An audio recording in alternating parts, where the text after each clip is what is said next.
Hello friends, કેમ છો? બધા મજામાં તો સ્વાગત છે તમારું અમારી ચેનલ અચૂક શાળામાં. જય સોમનાથ, જય દ્વારકાથી બધાને. આજે આપણે બનાવવાના છે તે છે આપણે ચકરી બનાવવાના છે. કેમ કે બધાની ફેવરિટ હોય છે ચકરી, તે જ આપણે ચકરી બનાવવાની છે. જેથી આપણે ઘઉંના લોટની ચકરી બનાવવા છે. ઘણા લોકો છે ચોખાના લોટની બનાવતા હોય છે, મેંદાના લોટની બનાવતા હોય છે. ઘઉંના લોટની છે તે જ્યારે પણ આપણે મન થાય ત્યારે આપણે બનાવીને ખાઈ શકીએ છીએ. એટલા માટે થઈને આપણે ઘઉંના લોટની ચકરી બનાવવાના છે. તે કઈ રીતના બનાવી, તેમાં કઈ કઈ સામગ્રી જોઈએ છે તે હું તમને બતાવવાની છું. જેથી કરીને બ્લોગમાં કન્ટિન્યુ રહેજો. અને આ રીતનું તમે ચકરી બનાવશો તો મહિનાથી સુધી પણ તમે સ્ટોર કરીને રાખી શકો છો અને બાળકોને નાસ્તા બોક્સમાં તમે ભરીને આપી શકો છો. જેથી કરીને જોવા માટે અમારી ચેનલ સબસ્ક્રાઈબ કરી દેજો. આજે આપણે બનાવશે તે આપણે ઘઉંના લોટની ચકરી બનાવશે. તે કઈ રીતના બનાવે તો તમને બતાવું છું. જેથી કરીને તમે બ્લોગમાં કન્ટિન્યુ રહેશો. તેના માટે થઈને મેં અહીં ઘઉંનો લોટ લીધો છે. તેને આપણે એક વાસણમાં નાખીએ છીએ. જેમાં આપણે લોટ બાંધવાનો છે. તેની અંદર મેં અહીંયા લોટ લીધો છે. તેથી ઘઉંનો ઝીણો લોટ આવે છે રોટલી બનાવવા માટેનો, તે જ લોટ લીધો છે. તેનો યુઝ કરવાની છે. હવે તે નાખ્યા બાદ તેની અંદર આપણે જે સફેદ તલ આવે છે તે નાખવાના છે. તે અહીં મેં લીધા છે 1 ચમચી જેટલા સફેદ તલ લીધા છે. આપણે એડ કરી દઈએ. તે નાખ્યા બાદ તેની અંદર આપણે છે તે નાખવાનું છે. તે છે આપણે હળદર નાખવાની છે. તે અહીં હળદર નાખી દઉં. 1 ચમચી જેટલી આપણે હળદર નાખી દીધી છે. અને હળદર નાખ્યા બાદ તેની અંદર આપણે સ્વાદ મુજબ નમક નાખવાનું છે. તે આપણે નાખી દઈએ. તે 1.5 ચમચી જેટલું નમક નાખી દીધું છે. અને નમક નાખ્યા બાદ તેની અંદર આપણે લાલ મરચું નાખવાનું છે. તે પણ આપણે નાખી દઈએ. જો તમે તીખાશ પ્રમાણે ખાતા હોય તે મુજબ તમે લાલ મરચું નાખી શકો છો. અહીં લાલ મરચું પણ નાખી દીધું છે. હવે તેની અંદર આપણે છે તે ધાણા જીરું પાવડર આવે છે તે નાખી દઈએ. જેનાથી ટેસ્ટ છે તો વધુ સારો આવે છે. એટલા માટે થઈને મેં અહીં છે તે 2 ચમચી જેટલું છે તે નાખું છું. અને તે નાખ્યા તો તેને આપણે સારી રીતના આપણે મિક્સ કરી લેવાનું છે હાથની મદદથી. આ રીતે એક ચમચાથી કરીએ તો તે સારી રીતે મિક્સ નથી થતું. એટલા માટે થઈને આપણે હાથની મદદથી આપણે તેને મિક્સ કરવાનું છે. અને આપણે છે આની અંદર આપણે મૂળ માટે થઈને આપણે ગરમ તેલ કરીને નાખવાનું છે. એટલા માટે થઈને આપણે તેલ ગરમ થવા મૂકી દીધું છે. ત્યાં આગળ આપણે આ મિક્સ થઈ જશે આપણો લોટ સારી રીતે મસાલા સાથે. આ રીતે મિક્સ થઈ ગયું છે. અને આપણું તેલ છે તે ગરમ થઈ ગયું છે. ને હવે તેલ છે આપણે નાખી દઈએ. ગરમા ગરમ તેલ જ નાખવાનું છે. તેના માટે થઈને હું છે તે તેલ નાખી દઉં છું. આ ગરમ તેલ જ નાખવાનું છે. આપણે ખાસ ધ્યાન રાખવાનું જેથી કરીને છે તે આપણે ક્રિસ્પી બને છે ચકરી. અહીં મેં તેલ નાખી દીધું છે. તેલ નાખ્યા તેને આપણે એક વખત આપણે આ રીતના હલાવી નાખીએ. કેમ કે ગરમ હોય તેલ એટલે છે તે આપણે લોટની અંદર મિક્સ થઈ જાય સારી રીતના. એટલે ઠંડુ પડી જશે. આ રીતના મિક્સ કરી લેવાનું છે પહેલા. મિક્સ કર્યા બાદ હવે તેને આપણે હાથની મદદથી છે તેને હવે મિક્સ કરવાનું છે આ રીતે. કેમ કે હાથની મદદથી કરીએ એટલે ક્યાંય પણ જગ્યાએ છે તેલ જોડેલું હોય તો તે મિક્સ થઈ જાય સારી રીતે. એટલા માટે થઈને આપણે તેલને છે તે આપણે લોટને અંદર છે તે પછી આપણે ગરમ તેલ હોય ત્યાં સુધી આપણે તેને ચમચાની મદદથી હલાવવાનું. અને ઠંડુ થાય એટલે આપણે હાથની મદદથી છે તેને લોટને મિક્સ કરી લેવાનો છે તેલની સાથે. અને તેલની સાથે લોટને મિક્સ કરીએ તો તે છે તે આ રીતના આપણે મુઠ્ઠી વારીએ એટલે લોટ ભેગો થઈ જાય તો છે આપણો લોટમાં મૂળ છે તે પરફેક્ટ દેવાઈ ગયું હોય. એટલા માટે થઈને હવે આપણું તેલમાં મૂળ છે તે લોટમાં પરફેક્ટ દેવાઈ ગયું છે આ રીતે તેલનું મૂળ. હવે તેને આપણે છે તે દહીં અથવા તમે સાઈઝ નાખી શકો છો. પણ હું છે તો અહીં તેની અંદર છે તે ખાટી સાઈઝ આવે છે તેનો યુઝ કરવાની છું. એના માટે થઈને મેં અહીં ખાટી સાઈઝ આવે છે તે લીધી છે. તેને આપણે નાખી દઈએ આ રીતે. હવે તેનો આપણે છે તે લોટ બાંધવાનો છે. તમે દહીંનો પણ યુઝ કરી શકો છો. દહીં હોય છે તો તેને પહેલાં આપણે ગ્રેવી ટાઈપ કરવું પડે. તેના કરતાં છે તે સાઈઝ છે તે બરોબર મિક્સ થઈ જાય છે તેની અંદર. અને આ રીતના આપણે તમે જોઈ શકો છો કે સાસથી છે તે લોટ બાંધવાનો હતો. અને તેની અંદર આપણે છે થોડું પાણી એડ કરી દઈએ. જેથી કરીને છે તે સારી રીતના મિક્સ થઈ જશે. એકદમ ખટાશવાળી છાશ હોય છે એટલા માટે થઈને તેની અંદર થોડુંક પાણી નાખવું જોઈએ. તેના માટે થઈને અહીં છે આપણે થોડુંક પાણી નાખી દઈએ જેથી લોટ છે પરફેક્ટ બંધાઈ જાય. અહીં પાણી નાખી દીધું છે. ઝાઝું નથી નાખવાનું આપણે પાણી. હવે તેનાથી આપણે લોટ બાંધી લઈએ. લોટ છે તે એકદમ કઠણ પણ નથી બાંધવાનો કે એકદમ આપણે ઢીલો પણ નથી બાંધવાનો. તેને આપણે મીડિયમ જ બાંધવાનો છે. જેથી કરીને આપણી ચકરી છે તે પરફેક્ટ બને. એટલા માટે થઈને આ રીતના આપણે લોટ બાંધવાનો છે. એક સાથે પાણી નથી નાખી દેવાનું. એ પણ ખાસ ધ્યાન રાખવું કે એક સાથે શ્વાસ પણ નથી નાખી દેવાનું. બાકી છે તે ઢીલો થઈ જાય છે લોટ. તેની અંદર આપણે હજી થોડુંક પાણી એડ કરી દઈએ. હવે તેનો આપણે લોટ બાંધી લઈએ સારી રીતે. કેમ કે જો તમે આ સ્ટીકથી તમે બનાવશો તો તે તમારી સકરી છે તમે મહિનાથી તમે સ્ટોર કરીને રાખી શકો છો તો પણ તે એવી જ રહે છે કડક. આ રીતના તમે જોઈ શકો છો આપણો લોટ છે તે પરફેક્ટ થઈ ગયો હશે. હવે તેને આપણે મથી લઈએ. 3 થી 4 વખત આપણે મથીએ તેથી સારી રીતે મિક્સ થઈ શકશે લોટની અંદર પાણી બધું નાખીને આપણે લોટ બાંધ્યો છે તે.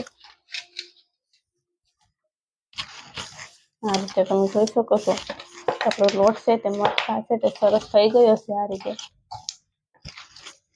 હવે તેની અંદર છે આપણે તેલ નાખી દઈએ જેથી કરીને 2 થી 3 ટીપા જેટલું આપણે તેલ નાખવાનું છે, વધારે નથી નાખવાનું. આ રીતે તેલ નાખી દીધું છે. તેલ નાખ્યા બાદ હવે તેને આપણે છે તે મથી લઈએ ફરી પાછું એક વખત. જો તેલ નાખવાનું હોય કેમ કે મૂળમાં આપણે નાખ્યું એટલે આપણે તેની અંદર ઓછું નાખવું પડે તેલ. ત્યારે લોટ છે તે આપણો પરફેક્ટ થઈ જાય છે. હવે તમે જોઈ શકો છો કે આપણો લોટ છે તે પરફેક્ટ થઈ ગયો છે. નથી બહુ ઢીલો કે નથી બહુ કઠણ, મીડિયમ જ બંધાણો છે. અને હવે તેને આપણે છે તે આપણે ઢાંકીને રહેવા દેવાનું છે 5 મિનિટ માટે. અને 5 મિનિટ માટે છે તેને આપણે ઢાંકીને રહેવા દઈએ આ રીતે.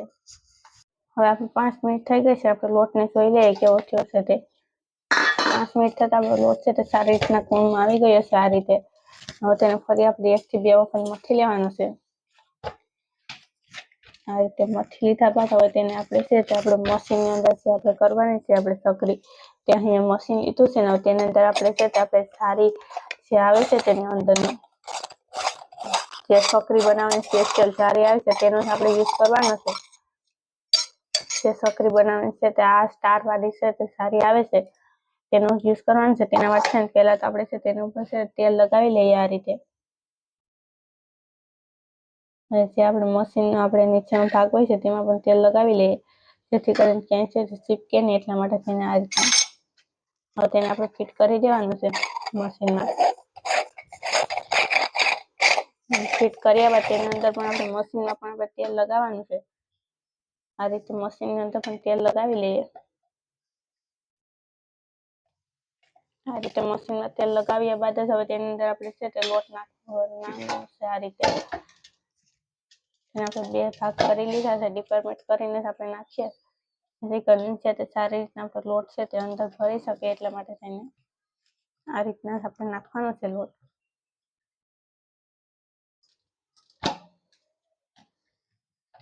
કેમ કે આ રીતના લોટ નાખીએ છીએ તો તે સારી રીતના લોટ છે તે મિક્સ થઈ જાય છે અંદર. નકર વચ્ચે છે તે તેની અંદર છે તે થોડોક જ લોટ સમાય છે એટલા માટે થઈને આપણે તેને આપણે કટકા કરીને નાખવો 2 કે 3 રીતના કટ કરીને. હવે તે નાખ્યા બાદ હવે તેની ઉપર છે તે આપણે તેનું ઢક્કણ છે તે બંધ કરી દેવાનું છે. તેમાં પણ આપણે તેલ લગાવીને જ બંધ કરવાનું છે. હવે તેને આપણે છે તે ઢક્કણને બંધ કરી દેવાનું છે. આ રીતના આપણે બંધ કરી દેવાનું છે. પછી તેની આપણે છે તે સકરી બનાવવાની છે. અહીં તમે તો સ્ટીલની જગ્યાએ તમે પિત્તળનું પણ આવે છે મશીન તેનો પણ યુઝ કરી શકો છો.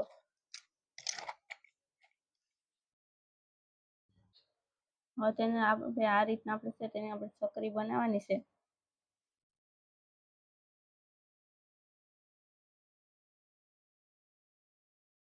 કે સકરી આપણે ડાયરેક્ટ બનાવવાની છે એટલા માટે થઈને આપણે મશીનથી જ આપણે બનાવીએ. જો તમે હાથની મદદથી બનાવવા માંગતા હોય તો તમને હું એ પણ રીત બતાવવાની છું કે કઈ રીતના બનાવે હાથની મદદથી તે પણ. એટલા માટે થઈને તમે બ્લોગમાં કન્ટિન્યુ રહેજો જેથી કરી તમને બંને રીતની છે તે સકરી આવી જાય એટલા માટે થઈને. તમે જે સાઈઝની સકરી બનાવવા માંગતા હોય તે સાઈઝની તમે બનાવી શકો છો. અહીં છે તો હું આ સાઈઝની સકરી બનાવવાની છું. આ રીતના આપણે બધી સકરી છે તો બનાવી લઈએ. અહીં મેં તમે જોઈ શકો છો કે આ રીતના મશીનથી કરેલી છે સકરીને. હવે હું તમને હાથની મદદથી કરીને બતાવું છું કઈ રીતના કરવી તે. તેના માટે થઈને અહીં છે તો આપણે પહેલાં તો આપણે આ રીતના રોલ વાળી લેવાના છે. જે આપણે ગાંઠિયા બનાવવા માટે જે રીતના આપણે પાડીએ છીએ ગાંઠિયા હાથની મદદથી એ રીતના જ આપણે આ રીતના આપણે વાળી લેવાના છે. ગાંઠિયા બનાવવા માટે જે રીતના આપણે રોલ વાળતા હોય છે તે પ્રકારે આ રીતના બંને હથેળીની મદદથી હવે તેને છે તે આપણે આ રીતના આપણે વાળી દેવાની છે. જે રીતના તમે છે તે આ આપણે મસીની ચકરી બને છે તે જ રીતથી છે તમે આ રીત વાળી શકો છો. ફરી પાછા તેને આપણે મથી લઈએ, કેમ કે આપણે આગળ જ આપણે છે તે પરફેક્ટ કરેલું છે એટલે એક સાઈઝ બને એટલા માટે થઈને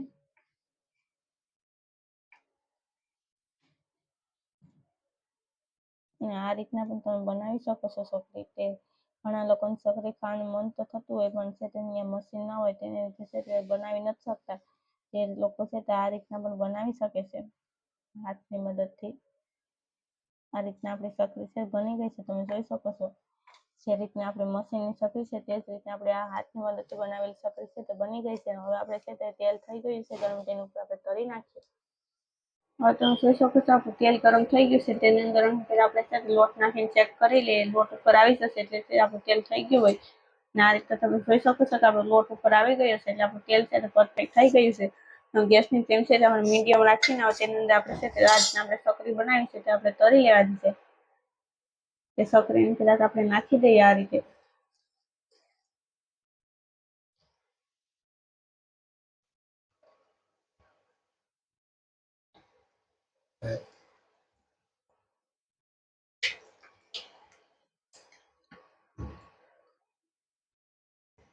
હવે તેને તરાવા દેવાની છે ચકરીને. ગેસની ફ્લેમ છે તો પેલા સ્લો કરી દેવાની, જેથી કરીને પરફેક્ટ છે તે સડી જશે. નકરની વચ્ચે છે તે કાચી રહી છે એટલા માટે છે ને ગેસની ફ્લેમ સ્લો રાખીને તેને આપણે તરવાનું છે. અને તેનો કલર છે એકદમ ગોલ્ડન બ્રાઉન કલર થઈ જશે એટલે આપણી ચકરી છે તે થઈ જશે. હવે તમે જોઈ શકો છો કે આપણે તેને પલટાવી નાખવાની છે. એક પર છે તે ગોલ્ડન બ્રાઉન કલર થઈ ગયો છે એટલે એને આપણે બીજી સાઈડ છે તે આપણે પલટાવી નાખી, જેથી કરીને છે તે બંને સાઈડ છે તે આપણે સડી જાય ચકરી એટલા માટે થઈને. આ રીતના આપણે તેને હવે સડવા દેવાની છે. કે તેને સડતા આપણે ખાસી વાર નથી લાગતી. 5 મિનિટ તો માન થશે કે હશે તે આપણે સડી જશે ચકરી. તમે જોઈ શકો છો આપણી ચકરી છે તે સડી ગઈ છે. તેનો અવાજ પણ આવે છે. એટલા માટે થઈને તેની આપણી ચકરી છે તો પરફેક્ટ સડી ગઈ છે. અને આ રીતના હવે આપણે બધી ચકરી છે તો હવે કાઢી લઈએ.